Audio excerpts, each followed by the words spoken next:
Tradisi nadran atau sedekah laut masih terus dijaga dan dilestarikan oleh para nelayan di Muara Angke, Jakarta Utara.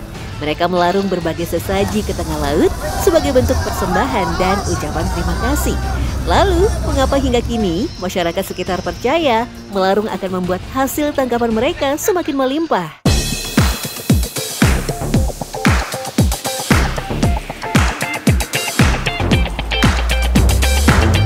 Bagi nelayan, laut adalah sumber kehidupan. Setiap hari, mereka mengambil hasil dari laut untuk menyambung kehidupan. Dalam tradisi nadran, melarung sesaji ke laut adalah bagian yang paling sakral dan bermakna. Merupakan bentuk balasan kepada laut, sebagai penanda manusia tak hanya mengambil, tapi juga memberi. Sesaji bisa berupa buah-buahan, kembang, dan juga olahan hasil alam seperti bubur hingga ayam panggang. Menurut Januri, pemangku adat yang langsung didatangkan dari Tegal, Jawa Tengah, tidak ada aturan pasti berapa banyak sesaji yang harus disiapkan. Asalkan sesuai dengan kemampuan dan harus diikuti keikhlasan menyedekahkannya. Namun, dari sekian banyaknya sesaji yang disiapkan, yang paling penting adalah bambu dan tebu. Ini bambu gading namanya, bambu kuning. Nih, yang ini tebu ireng, bubulung. Tujuannya untuk apa, Pak? Tujuan utamanya gading itu tak nambang ke keselamatan. Ini untuk menangkis yang zolim-zolim, membersihkan. Ya, bambu dipercaya sebagai penolak bala, sedangkan tebu untuk melindungi energi sesaji agar tidak tercemar. Tradisi ini bukanlah acara sederhana. Modal sebesar 500 juta rupiah dikumpulkan secara swadaya oleh para nelayan, pengusaha, hingga tokoh masyarakat di Muara Angke. Nadran dilakukan turun-temurun sebagai bentuk ungkapan syukur atas rezeki yang mereka peroleh dari laut. Tak main-main, masyarakat yang berasal dari pesisir Indramayu, Jawa Barat pun rela datang jauh-jauh ke sini. Pasalnya, tradisi nadran dianggap bukan hanya sekedar milik satu daerah saja, melainkan telah menjadi ritual kolektif masyarakat pesisir utara Jawa. Dengan ikut menyumbangkan sesaji, mereka merasa ikut berkontribusi pada keselamatan laut secara luas. Tiap tahun Ibu nyumbang ke sini, Bu? Iya, setiap tahun, Mbak. Kenapa, Bu, Ibu mau gitu tiap tahun ke sini? Namanya juga kita tuh kan penghasilannya dari laut. Kita naruh di laut enggak, hasilnya pengen diambilin aja. Namun, tak semua nelayan di Indramayu datang ke Muara Angke saat nadran. Mereka yang berhalangan bisa menitipkan sesaji kepada sesama nelayan seperti Turina yang membawa 18 baskom sesaji atas nama 18 kapal. Tiap baskom diberi nama agar doa dan harapannya bisa ditujukan langsung kepada pihak yang memberi. Ritual ini pun menjadi lebih personal dan menyasar langsung pada kehidupan nelayan, bukan sekedar doa secara umum. Iya, ini tuh supaya tahu bahwa ini punya kapal ini sama kaptennya namanya, supaya kalau ditaruh di kapal-kapalan tuh ini udah ada namanya biar enak gitu, Mbak. Dalam tradisi nadran, para nelayan menyiapkan 2 perahu kecil yang diisi 1 kepala kerbau, 3 kepala kambing, dan aneka sesaji. Perahu ini kemudian dipasang ke badan kapal yang besar untuk nantinya dibawa ke tengah laut. Tak lupa, mereka juga memasang rangkaian bunga melati di tiap perahu sebagai bentuk penghormatan terhadap penguasa laut. Aroma melati yang wangi dipercaya bisa membawa energi positif dan menjadi pengantar doa. Semakin sore, masyarakat semakin ramai berdatangan untuk menaruh sesaji di dalam perahu kecil.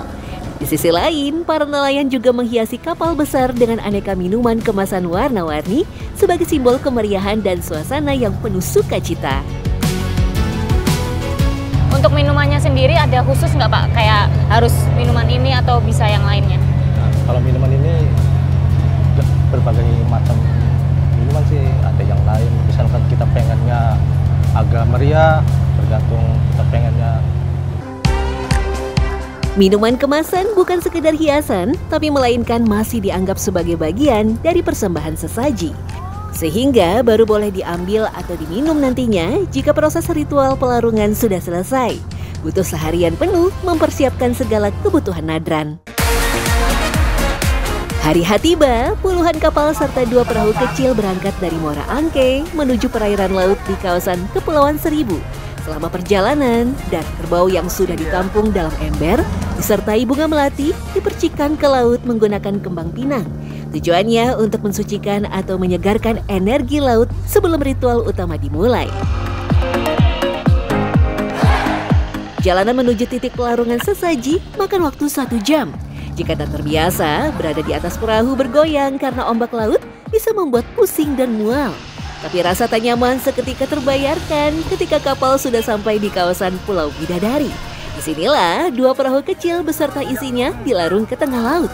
Para nelayan maupun masyarakat setempat berebut mengambil sesaji yang terombang-ambing di laut.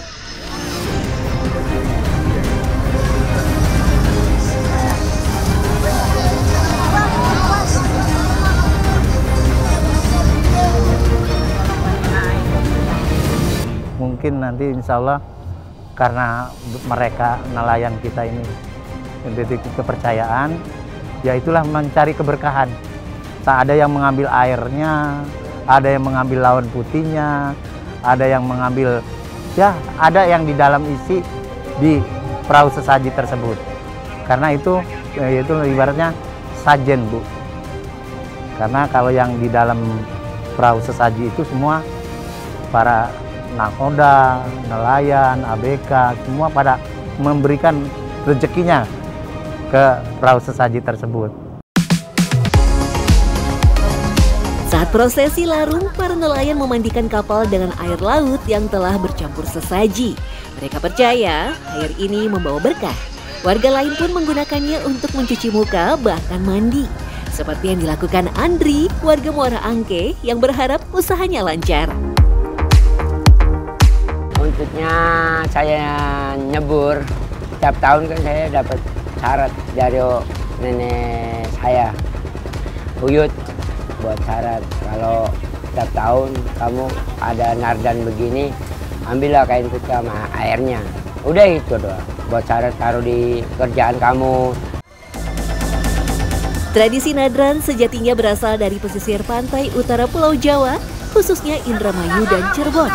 Warga asli yang merantau ke Muara Angke dan menjadi nelayanlah yang membawa budayanya ke sini.